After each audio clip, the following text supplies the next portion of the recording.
Hey there, my name is Gary Sims and this is Gary Explains. Now I'm sure you've had one of those days when you wake up in the morning and you're not sure really what you should do.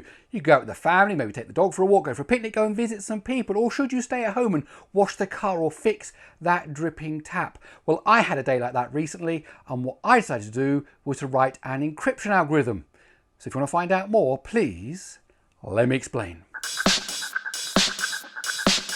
Now, to write encryption algorithms professionally is quite a complicated thing. It involves lots of maths and analysis of the kind of things that you are doing. Way too many people through history have thought they've written an encryption algorithm and that it was unbreakable, and actually it was breakable. This really is something I wanted to do because it was an exercise to see what it meant to write an algorithm, actually at least to think about it and to see the kind of pitfalls they were. Really, it's a bit of fun to see what I could come up with. Okay, so let's just dive straight in.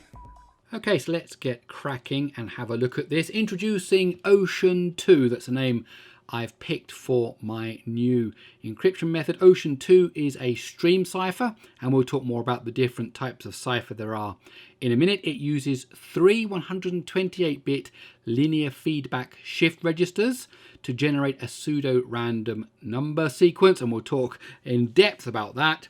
And the LFSRs, the linear feedback shift registers, are initialized using a 256-bit hash of the key that you provide, the password, as you might say. And the actual final encryption is done using XOR. Now, let's just note a few things. Why did I make this video? Well, for me, it is just an interesting project. It is a look at all the pitfalls that exist to making an encryption algorithm. And the thing is, anyone can create an algorithm that he himself cannot break. So as an amateur creator of these encryption algorithms, as someone who does it as a hobby, because I'm not an expert in mathematics and all of the different areas of statistics and so on that need to go into analyzing this, but it's good fun. But good cryptography is hard and there are lots of pitfalls. And Oceantoo has never been scrutinized by mathematicians or cryptography experts. It's considered purely an amateur project. And of course it is provided as is. So do not use this thinking you're going to be able to encrypt something and then no one's ever going to be able to break it. That may not happen. It may be easy to break for all I know. But we'll talk about how it's made and see what you think. But you've been warned. Okay, so this is more of a fun idea, academic, amateur, bit of hobbyist stuff. This is not going to compete with the stuff that the professionals make. Okay, so first of all, let's look at the difference between stream ciphers and block ciphers. Oceantoo is a stream cipher. So a stream cipher encrypts, normally using XOR, like Oceantoo, the next bit, you could say the next byte of data with no relationship to what was encrypted before or after it. So think of like a head on a hard disk or a head on a videotape or an audio tape, a ticker tape, a paper tape from the old days. It knows what's in front of it. It's got the number 65 in front of it. It encrypts it and then it moves on to the next number. It doesn't know when it encrypts the next number. It doesn't care about how it encrypted the 65 or the 42 that's coming next. It just doesn't care. Whereas a block cipher works on a whole block at a time, and it's very context sensitive. So if you're using a 4x4 block, for example, then the bytes in that block could be swapped around, so you rearrange the order. Then substitutions could be made, so where you have the letter A, you could put the letter B. When you have the letter B, you could put the letter Z. You can make all those kind of substitutions. And then you can apply also things like XOR encryption, and you do that on the whole 4x4 block. You can swap the columns, you can swap the rows, you can do what you like. And then once that block has been encrypted, you then move on to the next block. And for really good encryption, something out of the first block you encrypted, some key, some kind of initialization vector they call it, needs to be applied to the next block. And then you kind of chain those blocks together so that they are related in how they were encrypted. DES, IDEA, IDEA, RC5, AES are all examples of block ciphers. Now, we mentioned exclusive OR. Let's just do a quick refresher on this. I do have a whole video about exclusive OR called The Power of Exclusive OR. I recommend, of course I do, that you should go and watch that. But exclusive OR is true if and only if its arguments differ. So, for example, when you have 0 and 0, then it's not true because they don't differ, so it's 0. When you have 1 and 1, they don't differ, so it's 0. However, it is true when you have a 0 and a 1, or a 1 and a 0.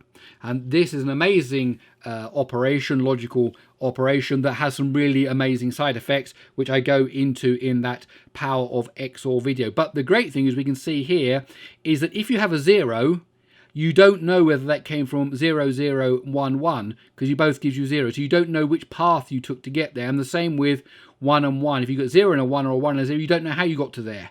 So that's the power of why it works for encryption. You take these two inputs, you merge them into one, and you don't know what those two inputs necessarily were to get you to that final result. Okay, now stream ciphers to work, you need a really good pseudo-random sequence, and creating pseudo-random sequences is hard. And there's been lots of studies done over the years about how you can generate pseudo-random numbers. And what's the problem with them? Well, the first part, you need them to be random as possible. I mean, you could literally do 1 0 1 0 1 0 1 0 1 0 1 0, and you could say, well, there you go, that's random, because if you measure up the numbers, that 50% of them are ones and 50% of them are zeros. So there you go, it's a toss of a coin. Or you could do 1 1 0 0 1 1 0 0 1 1 0 0. But these, of course, are easy enough to guess. It's very easy to spot the pattern. But if you looked at it from a kind of, a tossing a coin point of view, you say, well, yeah, 50-50, that's random. You don't know whether it's going to come up 1 or 0. Of course you don't. You do, because you see the pattern. So a pseudo-random sequence has to be appear really random and kind of doesn't, and resists against this pattern that you could find what will the next one thing. But at the same time, it needs to be pseudo-random in that you can generate that sequence anytime you want. So if you start from a known set of conditions, which is called the seed, and we'll talk more about that in a minute, then you get the same sequence of numbers out. And why you want that for encryption is that once you've encrypted it, that at the other end you want to decrypt it, decode it, and you do that by generating the same sequence of numbers based on the password, based on the key, based on the seed, so that you can then unravel the encryption that you've done the first time round. So it wants to look random while at the same time not being random, and that, of course, is quite hard. So a linear feedback shift register, LFSR, is a method of manipulating a number. In this case, it's a register. It comes from the ideas of hardware storing a number in a location, not in memory, but inside the circuit, inside the processor itself. And you shift it, which means you shift all the bits to the left. You could also shift them to the right. And then there's a gap that's created because you've kind of shuffled them all off. And there's a gap created when you move them all. And you can put back another bit, a new bit inside of that gap that you created. And there are different ways of creating the bit that goes in. If you just put ones in there, for example, every time you shifted, you put a 1 in there, then in the end it would all just be ones. You'd be shifting one off and it would be a 1 at the other end. But you can actually take certain bits in the existing list, in the existing ones and zeros that you've got, XOR them, that's what we talked about earlier, and the result of that, which could be because of a 1, could be because of a 0, a 1, 1, 0, 0, 1 and 0. You don't know how you've got there, but the result, because of those other bits, you stick that in at the end. And it so happens if you do that, you get this sequence of 1s and 0s. You could divide it up into sequence of bytes, of even bigger, 16 bits, whatever, and they start to be random numbers, and there's hard to see the pattern of how you got there. So let's start with the example of a 4-bit linear feedback shift register. If we start with 1 1 1 1, and we'll number the bits left to right, so bit 1 2 3 4, so in this case it's still 1 1 1 1, but we number them 1 to right. Now here's the thing, these things called the taps, which is we're going to take 2 bits to feed the space that's been left. So if we XOR bits 3 and 4, so that would be this bit and this bit, then we can put that in the gap. So if we take 3 and 4, 1 and a 1 in XOR is a 0. So we shift to the right. So we've moved everything this direction to the right, which means there was then a gap created here, and we filled that gap with a 0 because 1 and 1 was XOR to 0. And then we can do it again. So now we can take the 2 bits. Well, they're still, here we go, 1 and 1, so it's still 0. So we shift everything to the right, and we stick another 0 in the end. Now notice the 1s are starting to pop off. We start with 4 of them, and they're starting to drop off here, off the end. And we can keep going. Remember, we're now at 0 0 1 1. Well, if we OR bits 3 and 4, we're still going to get a 0. So now suddenly we've got 0 0 0 and a 1. Our last 1 from our little list is about to drop off. But now, if we XOR 0 and a 1, Well, now you get a 1. So now when it's dropped off, you now get a 1 put here at the end. So it wasn't just going to be zeros all the time. Suddenly a 1's popped in, and that's now going to get shifted to the right. And in fact, if you look at the whole list starting at 1, 1, 1, we got down to here, didn't we? 1, 0, 0. If you notice that, those 1s start to shift across, but eventually you get a 1 at the end with a 1 at the beginning, and then you get 1, 1, and then so you can see here that you get all the different combinations. In fact, in the end, you get back to 1, 1, 1. And since this is 4 bits, you actually do get all 16 variations there. Notice there's not 0, 0, 0, 0. That's the one that doesn't appear in there, the one case that doesn't appear in there. But you start with 1, 1, 1, and you keep shifting and putting in this feedback into that gap, and you end up at 1, 1. Now, obviously, this is a fairly trivial example. And if you were to create a random number sequence from this, what you do is you take the number that gets pushed off the end. So remember, we push to the right, and then that 1 there gets dropped off, then this 1 gets dropped off, then this 1, then this 1, and then a 0, and then you'd get this string 1, 1, 1, 0, 0, 0, 1, 0, 0, 1, 1, 0, 1, 1, and so on. So that's how you would then create this sequence of a random number. But it doesn't take much to spot that if you start with 1, 1, 1, and then you push out 1, 1, 1, well, if you manage to work out what the random number was, you can actually see where it came from, which means then you can initialize your own cracking method, your own hacking method, which starts at 1, 1, 1, and you know that if you know what the taps are, 3 and 4, those 2 bits we were looking at, then you can start to create the same. It doesn't matter where you do it, 1, 0, 1, 1, 1, 0, 1, 1, remember it's backwards now, and you get the same sequence, so you can go back 4 steps and say, well, I know where we were 4 steps ago, and then you can work forward and work out what the next number is. So you've cracked the random sequence. You've cracked this sequence of numbers. Now, of course, that's easy with 4 bits, but it is harder with more bits, but there are still weaknesses. So even if the taps are unknown, and that's when I was talking about you knew it was bits 3 and 4, if you are given a sufficient amount of data, you can actually come up with the LFSR that created it. In fact, there is an algorithm that will create the shortest linear feedback shift register for any given binary output. And it's a well-known algorithm. You can look it up.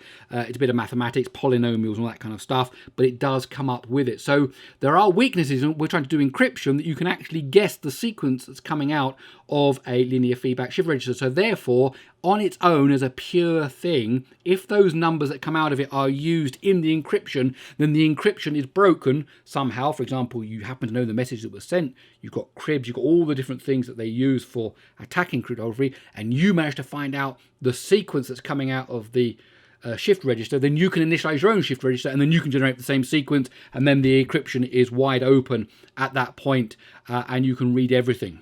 So how do you overcome these weaknesses of linear feedback shift registers? Well, one method that was proposed by Jennings in the PhD thesis is to use multiplexed LFSRs. That means you use more than one. And there's another type which is called the shrinking generators, and there's even self-shrinking generators. Now, in all of these cases, you want to try to change the output so that it's not just based on the single function of that LFSR. In the latter case, for example, if there are 2 LFSRs, the least significant bit, that's the bit that gets shifted off. If it's a 1, then the output of the second shift register 2 is used. However, if the first random number sequence is a 0, then it says don't use shift register number 2, just discard it. And in fact, it loops round until you get a 1 coming out of the linear feedback register number 1. So what this means is that the random number sequence that you're generating, you don't actually know the sequence of the ones and zeros, because some of them are dropped, some of them are discarded. Decimated is another word that's used. So the random sequence that's coming out is not necessarily what was the state of the LFSR, and therefore if you don't know its state, you can't recreate it yourself. So here you need 2 of them, and what you do is use 1 to decimate, to shrink the other one. There are other variations of this where you just alternate. So in one go round you use the first feedback register and shift feedback register, and the second one you use the second one. Then for the third number you use the first one, then you use the second one again, and then even if you do manage to get the whole of the bits, then they are kind of interspersed. But again, there are weaknesses to that, because you know that system, so you know that they're both being used, and maybe you can go back and kind of reconstruct again. Now, there was a fairly famous algorithm published in 1993 by Siemens called FISH, Fibonacci shrinking. Again, because these linear feedback shrinkers are to do with polynomials and Fibonacci numbers. We won't worry too much about that now. Now, Ross Anderson wrote a paper where he showed that FISH could be broken, and this was using 2 LFSRs. It could be broken if you knew a few thousand bits of the plain text. So again, you've managed to crack it. You knew what message was being sent. That's how the Enigma code was broken, of course, because they knew what messages were being sent, weather signals and other things like that, and they're able to say, right, now we know what that is, so if we try to work backwards, then they can crack the code. That's one of the ways they did it. And so in that same paper, Anderson suggested that if the control bits had been the carry bits. Now, the carry bits is the number that comes out of the XOR. So when you XOR your taps together, if that bit had been used to decimate, to reduce the other LFSR, then it would have been harder to attack. So not using the least significant bit, but actually using the carry bit, which in itself is already XORs of some other bits. So you've now got this extra level of protection. And so therefore Oceantoo uses the carry bits of one LFSR to shrink the sequence of 2 other LFSRs. And Pike also used XOR for the least significant bits of the two LFSRs that were being used. So if you had LFSR 1, LFSR 2, when you took those 2 bits, you XOR them together, which means that you, again, when you see the random number that's being used, you don't know how did you get there. Did you get there because it was a 1 and a 0? Or did you get there because it was a 0 and a 1? And now suddenly you've got a whole bunch of complexity that you can't rebuild the initial state of the LFSR. Now there's more, because this is why I said this was an interesting look at how difficult it is to write encryption. There's another paper called The Statistical Weakness of Multiplexed Sequences, and in that it was shown that there are some other inherent weaknesses of multiplexed LFSRs, and the paper suggests 2 things that need to be done. One is to decimate, shrink the output of the FSR, similar to what we talked about in that shrinking algorithm, and the other is to XOR the output. So this is another person who done some research and had some similar suggestions like Pike, and so I've taken all of those on board when I'm talking about the way that Oceantoo functions. So how does Oceantoo function? Oceantoo uses 3 128-bit LFSR. So we had a 4-bit one, which of course was you could trivially see the pattern. When you got a 128-bit one, well, that's just going to produce a huge number. Now with the taps at bit 128, 127, 126, and 121, that's one way that you can create a random sequence from a 128-bit number. There is another set of taps that could also be used. That will cycle through all 128 bits, which means it will give you this huge number of unique numbers before it gets back to its initial state. So in other words, in all terms of practicality, that's never going to happen. So you're guaranteed that you're getting a random sequence of numbers from this LFSR, and you, of course, to try to recreate what state you're in the middle of that LFSR, particularly using the other techniques I'm talking about, is pretty hard. So what I do is LFSR 3 is used to decimate the output, to drop bits, to say, no, we're not going to use it, which then confuses any cryptanalysis because it doesn't know why suddenly the pattern broke. So if the carry bit, not the least significant bit, of the carry bit of LFSR 3 is 1, then the least significant bit of LFSR 1 is ignored for 1 bit, while the least significant bit of LFSR 2 is ignored for 2 bits. And the reason I'm doing this is this means now that LFSR 1 and LFSR 2 are no longer in sequence, and they will change how they don't line up. And one of the problems you can have with cryptanalysis, of course, is when things are in sequence, when a pattern is created. Now, there is no pattern because they will start to diverge from their initial states, because sometimes one of them will drop 2 bits while the other one will only drop 1, which means you don't know where you were in the sequence.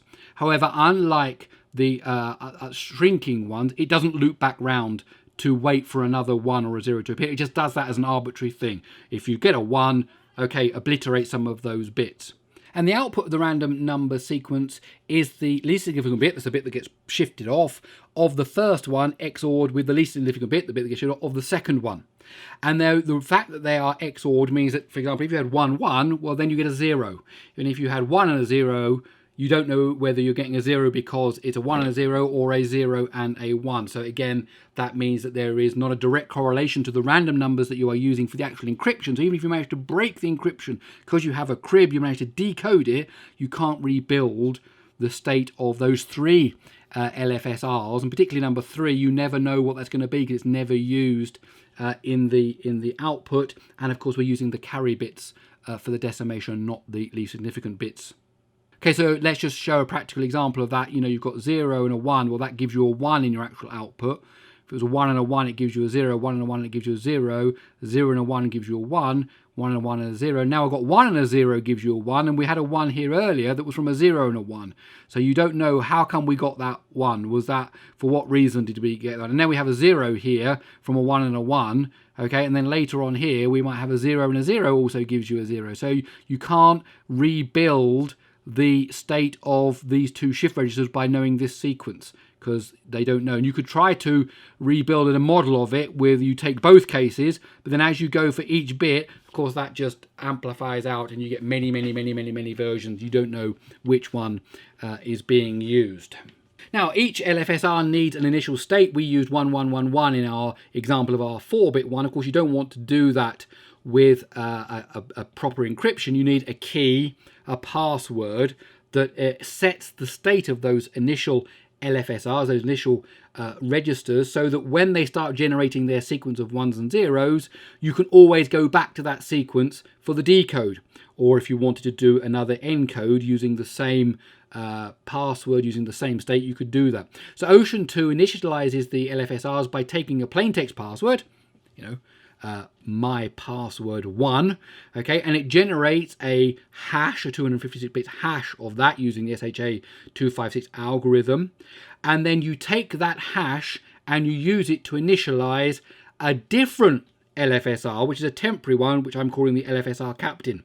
And that captain is then used to generate, in the traditional sense, 1s and 0s, which are then fed into the 3 LFSRs, and then LFSR captain is discarded. So it's never used again, so you don't know what its state was, and you don't know how to get back to it. It's used and then discarded. And now you've now got your 3 LFSRs in an initial state, which is, into all intents and purposes, random, based on the password that was used, that then initialized another LFSR. That LFSR then generated a random sequence, which was then fed into those 3 LFSRs, which are then your initial statement, your initial state. And you can reproduce that every time. If you type in the same password, you get the same hash. If you get the same hash, you can generate the same state of the LFSR captain. Then the LFSR captain will then generate 3 lots of state data for the 3 other LFSRs, exactly the same each time, which is why we can then do encode and decode. Now, Oceantoo also has the option to move along the sequence by n number of bytes before starting the encode or the decode. This means that to encode a file, you need to supply a password and an optional offset.